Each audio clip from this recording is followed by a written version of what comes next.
chair report.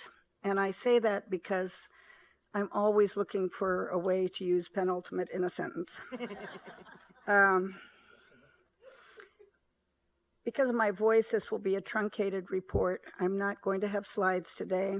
I'm not going to admonish you about the evils of plastic water bottles. I'm not even going to tell any bird stories. I'm saving all that for May. You'll hear that then. So I'm excited to begin my report with great news about trustee appointments and reappointments. Congratulations first to Trustee Furstenberg on her well-deserved reappointment. I am looking forward to going to Sacramento with you hand in hand. Thank you to Governor Brown for my own reappointment. I am so grateful that I will be with all of you on this board for the next couple of years for the important work ahead of us. Just when I was thinking about how ageless Governor Brown is, even though he is coming up on a big birthday, he gave us a birthday present. 3 new appointees. Thank you, Governor Brown. And it is our tradition with new trustees to give them an opportunity. You ready, Jack? To say a few words to each of us, to all of us, and to do it live streamed, of course. So I want to start with Trustee Wenda Fong. Welcome, and if you could say a few things for us. Thank you very much, Chair Eisen. I am deeply honored and grateful to be here. I never dreamed that I would become a television producer, director, or network executive. Nor did I ever dream that one day I would be appointed by the governor of the state of California to be a trustee to this distinguished board of California State University.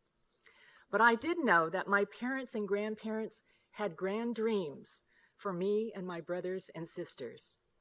My grandparents came from China to California over 100 years ago, to the land of opportunity, to America, to Megwo, which literally translates to beautiful country. I was born and raised in Sacramento. My father died when I was just 7, so it was my mother who raised we 5 children. I grew up hearing the stories about the racism and indignities that my parents and grandparents endured. Yet my grandparents and parents faced the great hardships and prejudice with determination and optimism.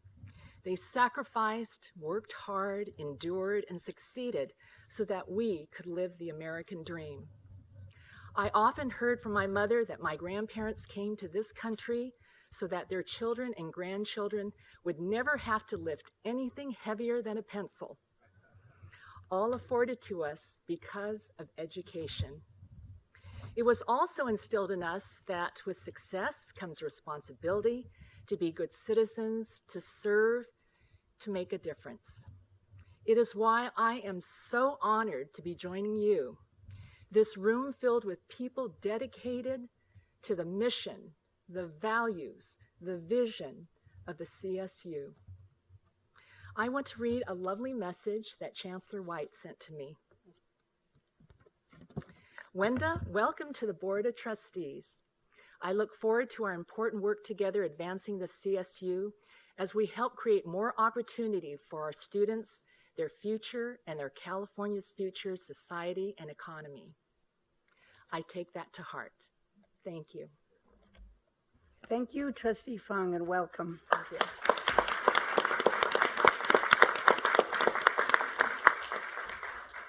Trustee Jack McGrory. Thank you. It's a great honor for me, too, to be here and to serve with this board, very outstanding citizens of California, and to be part of Chancellor White's team. You've got a great team, and I've respected your leadership looking from down south at what's happening in the rest of the state, and I appreciate it. My background's a little different than Wenda's. My grandparents came from Ireland. They settled in South Boston, and I grew up in a working class Irish Catholic family. My dad didn't graduate from high school. He left after a junior in high school and fought with General MacArthur from 1943 to 46. He fought from Australia to all the way to being in the 1st Battalion to land on Japanese soil. He had 5 kids, and he said, we're all going to college, and we didn't have much choice about that. I went to Catholic school. My nuns adopted me and said, you're going to go to this school, these schools, and apply. And I was lucky enough to get a full scholarship to Colgate and played 2 sports there and enjoyed that. And I was a classics major like the governor. We shared notes.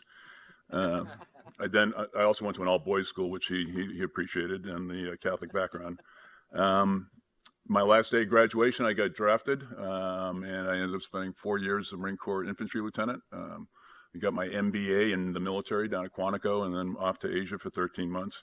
And I was fortunate enough to come back to California, Camp Pendleton, and I arrived on that base, and I said, I am never leaving this state after cold winters in upstate New York. I then spent 23 years with the city. My last 7 years as city manager. I was the city's labor negotiator for about 6 or 7 years. So I understand your collective bargaining challenges when you're at the table and trying to work out agreements. I left the city in '97. I went to work with Saul Price. I was his chief executive officer for Price Enterprises. He was the man who founded Price Club and then Costco. We sold the company a few years later, and then I went to work as the chief operating officer for the San Diego Padres. We finished in last place in the National League West 2 years in a row, and I said, this is probably not the career that I had in mind for myself, being trashed by San Francisco and Los Angeles. But we built Petco Park, which we had was challenging, but a very fun project. I went back to work for Saul again and managed the Price Group, and we set up a real estate company, and we set up a Price Club company down in Central America, the Caribbean, and Colombia. And we had some interesting times. It was soon after the Civil Wars. Daniel Ortega was my first Price Club card-carrying member in Managua. It was interesting times, but the company did well, and they're still expanding. And then when Saul died, Murray Gallinson, who many of you know, and I formed our own company, and we still have it today. And Murray's wife is now my partner, and we enjoy it. I've had a long experience at San Diego State. I got my master's degree in public administration at night, and then went to USC Law School at night, and I came back and started teaching courses at State, and I've taught there for 25 years, and labor relations and public administration.